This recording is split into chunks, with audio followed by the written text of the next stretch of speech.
Zer gertatu zen jakin, nahi dugu benetan,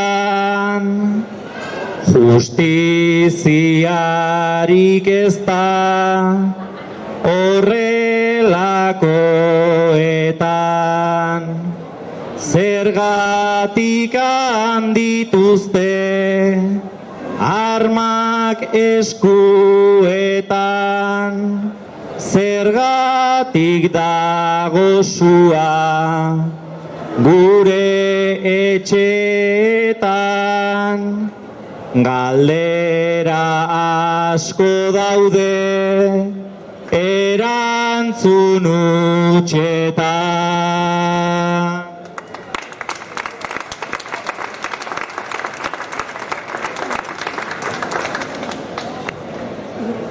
Hemeretzigarren mendean gaude, 1813ko irailean hain zuzen ere. Hainbat egun pasatu dira armada ingelesa eta portugaldarra, Espainiarrekin aliaturik, Bretxatik Donostiara garaile desfilatzen sartu ziren zorioneko egunetik, abuztuaren 31-tik alegia. 2 hilabete generamatzan hiriaren 15 metroko harresiaren barruan setiatuta. Atera ezinik, 4.000 soldadu frantsesen menpe. Inguruan 10.000 soldadu ingeles sartu nahian. Azkenean, harresian 200 metroko zuloa bretxa eginda, hirian sartzea lortu zuten. Frantsesengatik salbatzera zetozelakoan, donostiar batzuk arroparik dotoren jantzita ongietorria ematera joan ginen.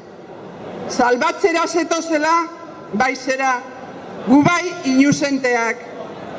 Osa negar bilakatu zen, tiroka hartu gintuzten eta.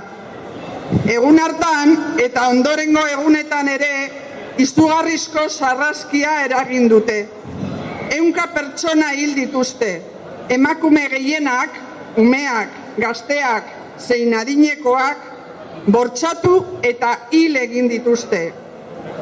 Gizon asko, emazteak eta alabak nola bortxatzen zituzten ikustera behartu zituzten.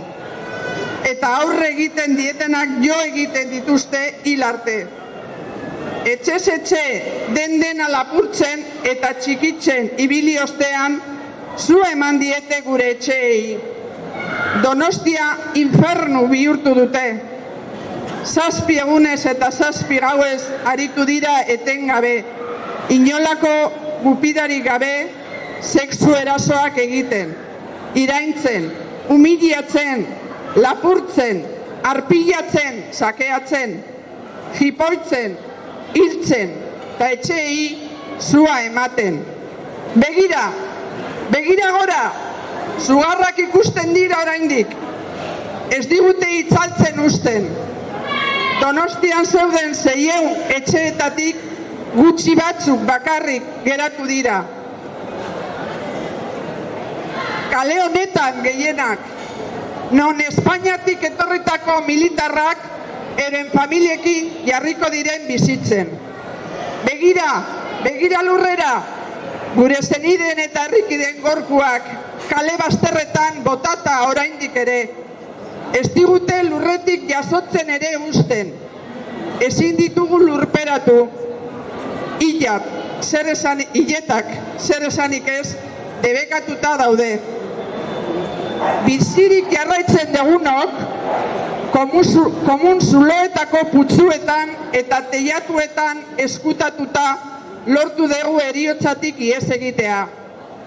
Ez daukagu ezertzo ere, ez etxerik, ez jatekorik, ez edatekorik ere, eta ezin gera inora joan.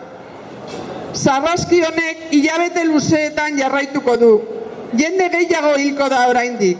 Tiroz espada, goseak, hotzak edota gaixotasunek eraginda. Udalaren datuen arabera, neguaren amaierarako hildakoak 1.600 izango dira. Batzuk tiroz, gainerakoak, goseak eta gaixotasunek eraginda. Atzo, iraiak 4, Gipuzkoako diputazioak babesa eskatu zion Wellington generalari sakeoei, zutei eta bortxaketei bukaera eman ziezaien. Wellingtonek ordea ez du inoiz erantzun ere egingo. Are gehiago, ondorengo urteetan Ingalaterrako gobernuak, Espainiakoak eta Portugalgoak esango dute sarraski hau egin zutenak, Donostiari zu eman eta suntsitu zutenak, donostiarrak eta frantsesak izan zirela. Gezurra, hori ez da egia.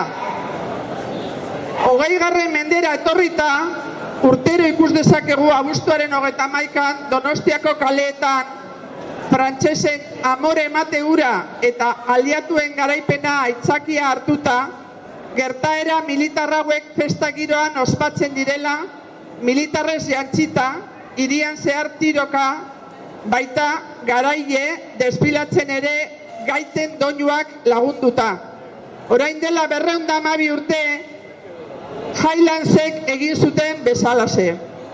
Herritarron sufrimenduaz txiktik ere esan gabe. Badakizuen nola sentitzen garen hori ikusita?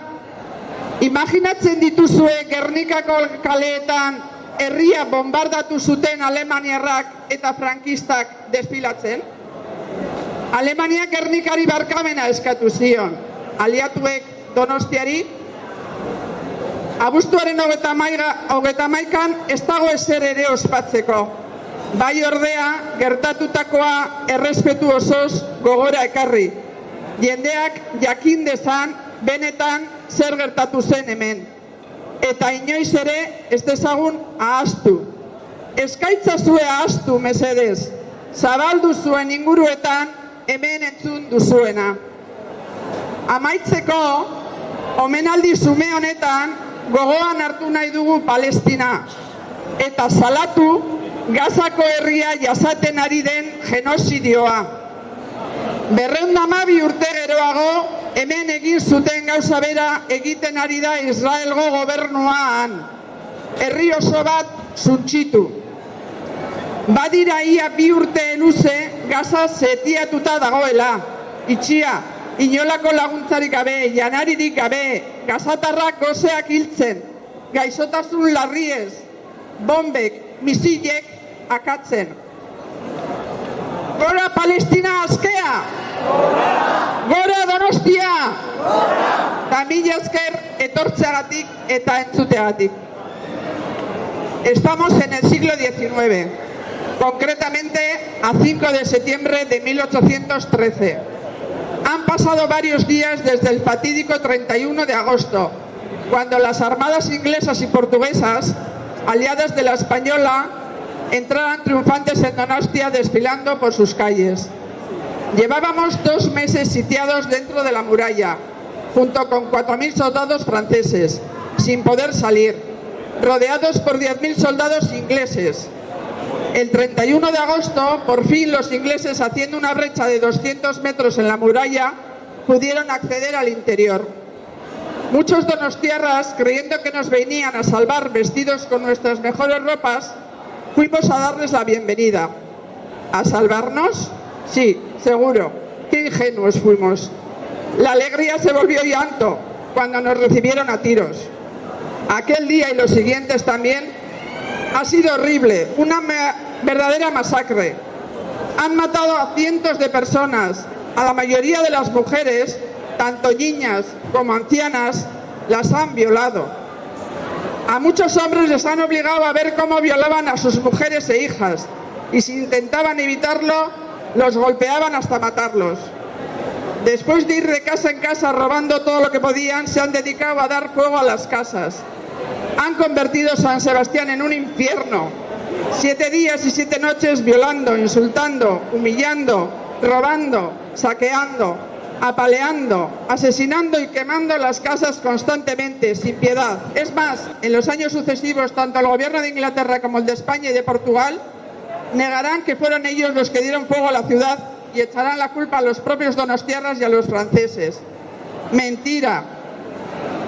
Viniendo al siglo XXI, todos los años podemos contemplar el 31 de agosto en las calles de Donostia cómo se celebran estos acontecimientos militares tanto el rendimiento de los franceses como la victoria de los aliados, vestidos de militares y pegando tiros, incluso desfilando triunfantes al son de las gaitas, como hicieron los Highlands hace 212 años, sin mencionar para más nada el sufrimiento que supuso para nosotros.